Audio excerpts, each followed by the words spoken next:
I wanted to bounce this off you. If you've got PTJ calling the top on equities and calling Bitcoin the best inflation hedge, given his trading history, what do you make of that? Like, what do you think is going to happen here with Bitcoin in that context? Look, I think he's right.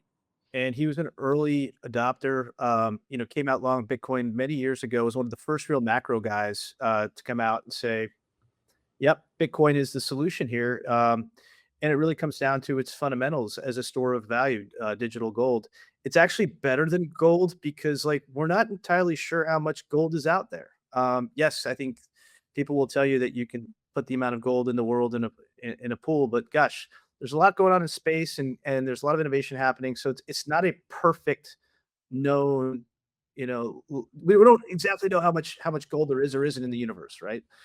And so, but Bitcoin, there's 21 million coins that can potentially come into existence, many of which have been lost or stolen, like they're gone. You got Satoshi stuff, and yes, there's going to be a conundrum that happens as we try to navigate some of the quantum challenges, but it is a more pure commodity of limited value, of limited amounts, right? It's constrained in its size. And so in that sense, because we have a very similar social consensus, albeit, gold has had that social consensus, not because of its utility, because people believe that it's precious for thousands of years. Yes, it's a shorter duration of that social consensus, but it's a pure store of value due to its limited quality. It's known limited quality. And so I think he's right. And again, as time marches forward, look at the Bitcoin chart. It looks very constructive. It's been like, look at it against gold since Iran began. It's a beautiful chart. If you do one thing, look at that chart. It's up and to the right. So again, like prior to that, when gold went on it did its thing, people freaked out. They're like, wait, the narrative's been lost. It's really gold. It's not Bitcoin. Well, what have we seen time and time again? Bitcoin catches up to gold. It's a catch-up trade over and over again. I think long term, he's right. It's going to emerge as a store value. And look, there are risks out there. There are risks with any asset class, but he's one of the greatest macro traders of all time. I think you got to listen to him, and agree with him or disagree with him. He's got a perspective, and I respect it. Money comes online. We're going to have quantum money. You're going to see some successor to Bitcoin that's quantum encryption resistant. And that'll be the next move. It won't be in the next few years, but that's what you want to keep an eye on. There's going to be some flurry of quantum money coins that are created in a few years' time. I agree that quantum risks, I think, are priced in at this point. Yeah. You should be biased bullish.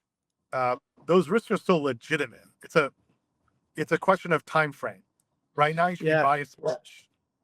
Yeah, look, I think your quantum point is interesting, but I think it's going to be a little bit different. So as I think of store of value going forward, it's really energy, right? That's what we're really talking about. All these AI models, the LLMs, the hyperscalers, they're desperate for energy. What is tokenization? What is Bitcoin? In a way, it's wrapped energy, right? And so the way to think about it going forward, I think the next iteration of that store of value is going to be either compute or energy, which is one step downstream from that compute. But those are going to be the new commodities. It's going to be wrapped energy, wrapped compute, and almost the next backed stablecoin will be backed by energy or compute. Is that Bitcoin or not? But I kind of agree with where we're going, Rom. It's hard to articulate exactly where it's going to land, but to me, that's the future. I think your point on digital assets as backed by compute is a super powerful one. I mean, we already use the term token to represent a unit of compute, and tokens are priced in dollars. Bitcoin is one-way energy. So I'm not of the view that Bitcoin is wrapped energy. It's not like the ability to convert kinetic energy to potential energy and back and forth again. But compute and tokens and dollars are fungible and interchangeable. And compute should approximate the cost of energy production. And you should see money linked to that in some way. 100%. So I agree. I think that's the future. That the best digital asset might not yet exist. I think that's right. And great point on the like the irony of calling these tokens for AI models tokens, right? You're like, no, that's my token, man. That's my word. But but it does actually show like this thing is converging, guys. AI crypto, AI quantum crypto, it's all coming together. They're all accelerating each other. It's an amazing time to be alive.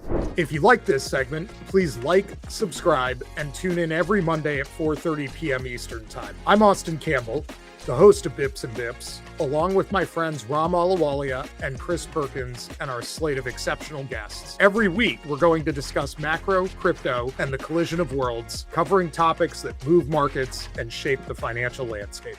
If you've been loving Bits and Bips, don't forget that the show is transitioning to its own feeds on X, YouTube, and your favorite podcast player. If you're not already subscribed to Bits and Bips on its own channels, go there now and hit that subscribe button so you can keep up with our twice-weekly live streams and Macro Meets Crypto breakdowns. Bits and Bips will only be on the Unchained feed for a few more weeks, so subscribe today to be ready for launch. You can get all the links at unchainedcrypto.com/bitsandbips. You know what I'd do with a share of $1 million?